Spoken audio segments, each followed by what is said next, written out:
The Greens. Chers collègues, j'avoue que j'aurais aimé que ce Parlement soit à la hauteur de la fierté des Tunisiens qui ont su abattre le dictateur Ben Ali. Chers collègues, le dictateur est tombé, mais la dictature, la structure de la dictature existe toujours en Tunisie. Et aujourd'hui, il faut faire très attention. Des gouvernements européens, la majorité de ce Parlement ont pendant des années soutenu la structure de la dictature et le dictateur tunisien.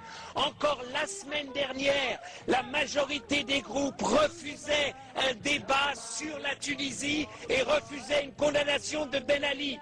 Ce qu'a fait la ministre des Affaires étrangères française, la ministre des Affaires étrangères, n'est que le dernier exemple de la complicité de l'Occident. Et pourquoi ? Pour la peur, parce qu'on avait peur de l'islamisme. On a raison d'avoir peur de la dictature, de l'islamisme. Mais quand on a vu ces jeunes, quand on a vu ces Tunisiens qui n'avaient rien d'islamiste, qui se battaient pour la liberté, et M. Sidi Bouzid, qui s'est immolé, c'est le Yann Palach de la Tunisie. Et quand Yann Palach s'est immolé, tout ce Parlement était derrière lui. Nous ne sommes même pas capables d'être derrière Sidi Bouzid. Voilà la vérité de ce Parlement. Alors maintenant, il s'agit d'agir pour la Commission. Il s'agit simplement de dire une chose, de dire aux Tunisiens, une élection démocratique dans un pays qui vient de sortir de la dictature ne se fait pas en 2 mois.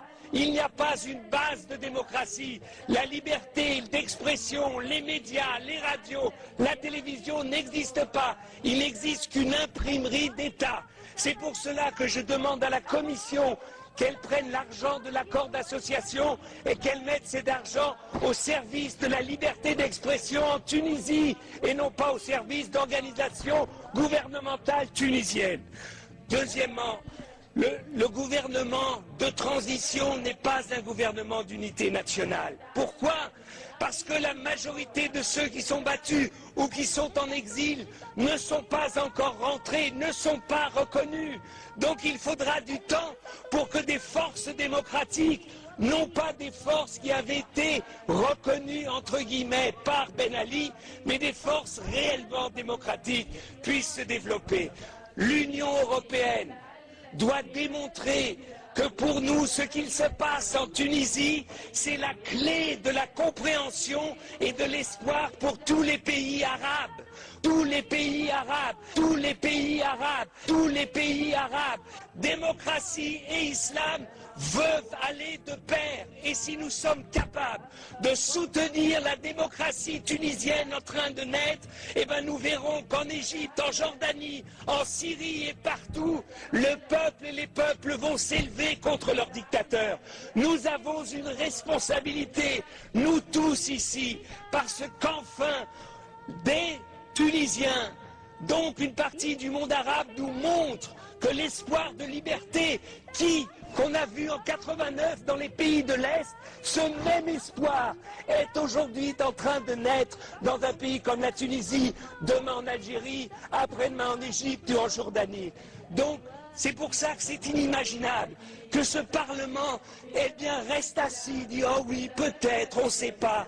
On ne savait pas en 89 ce qu'allait devenir la Pologne. On ne savait pas, avec Gorbatchev, ce qu'allait devenir la Russie. Si à chaque fois que les peuples demandent la liberté, on leur demande une assurance, qu'ils nous disent que c'est sûr que ça ira dans une direction, on ne soutiendra jamais la liberté. On ne la soutiendra jamais. Et c'est pour cela que je demande à la Commission, bougez, donnez, montrez aux Tunisiens que maintenant la réelle politique, c'est la politique de soutien à la démocratie et non plus à la structure de la dictature.